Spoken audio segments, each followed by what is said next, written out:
O que eu senti eram dores muito fortes, né? Que eu chegava até desmaiar, até no meu trabalho eu já cheguei a desmaiar. Então era dor na relação, no período menstrual eu nem existia, na verdade, né? Principalmente no primeiro dia. Como vimos, Vanessa começou sentindo cólicas intensas aos 25 anos de idade. Com o tempo veio a dificuldade para engravidar, além de complicações, dores ainda mais intensas e até desmaios. Foi aí que ela descobriu, lá nos 33 anos de idade, que sofria de endometriose, uma doença inflamatória crônica que atinge até 15% das mulheres no mundo com idade entre 15 e 45 anos e é apontado como causador de 50% dos casos de infertilidade feminina. Para você ter ideia, 10 a 15% das mulheres em idade fértil, ou seja, dos 18 aos 50 anos de idade, vão ter o diagnóstico de endometriose em alguma fase da sua vida. Quer seja por sintomas de dor pélvica, não é uma dor corriqueira, mas sim uma dor incapacitante, que requer o uso de medicações, que muitas vezes faz ela procurar o hospital. E além disso, a infertilidade. Algumas pacientes que têm endometriose podem ter as duas coisas juntas ou podem manifestar-se quando da tentativa de engravidar, descobrir-se a doença. Para os casos mais graves, existe a cirurgia. A maternidade escola Assis Chateaubriand, em Fortaleza, realiza o procedimento.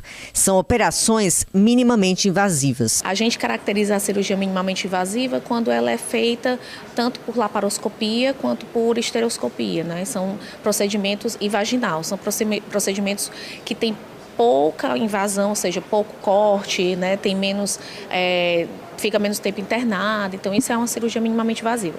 Hoje em dia a gente trata a endometriose com cirurgia minimamente invasiva. Vanessa passou por essa cirurgia e conta que foram meses tentando conseguir o procedimento em hospitais particulares, mas era tudo muito caro, até que ela entrou na fila da maternidade e aconteceu.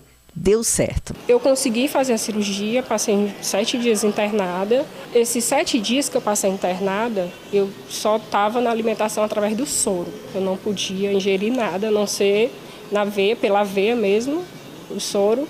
E aí, depois desses 7 dias, foi que eu fui para casa e começou todo um processo lento, né, de alimentação. De vitamina e tudo. Mas o problema ginecológico é crônico e mesmo após a cirurgia pode voltar a incomodar pacientes.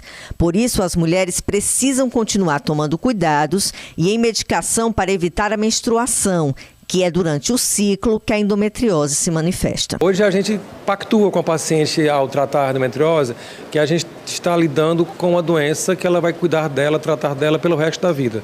Pelo menos durante a vida fértil, enquanto ela for uma mulher jovem, enquanto ela tiver ciclos menstruais. A gente compara muito com doenças crônicas como hipertensão e diabetes, onde a persistência do paciente, a aderência ao tratamento, a obediência às orientações de medicação e de estilos de vida são importantes. O ideal é diagnosticar o problema o quanto antes. Geralmente, a descoberta demora até 10 anos. A professora Tatiana tem um projeto de extensão em parceria com a maternidade escola chamado Mulheres e Novelos, que leva informações para as pacientes. E ela também sofre de endometriose. E com muitas pacientes de um diagnóstico tardio, aquela de passar a adolescência sofrendo, a fase adulta sofrendo. E aí foi quando eu percebi que se eu era professora universitária, se eu já tinha terminado doutorado, se eu tinha uma história para estudar o corpo e tinha demorado tanto, né? Quantas coisas poderiam ser feitas para evitar que esse sofrimento se replicasse.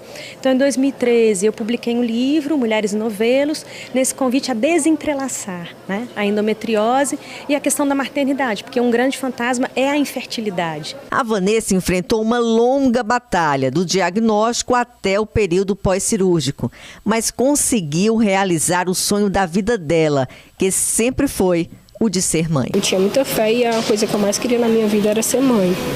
E aí, depois de 9 meses, eu descobri, foi exatamente 9 meses, não, 10 meses, eu descobri que eu estava grávida.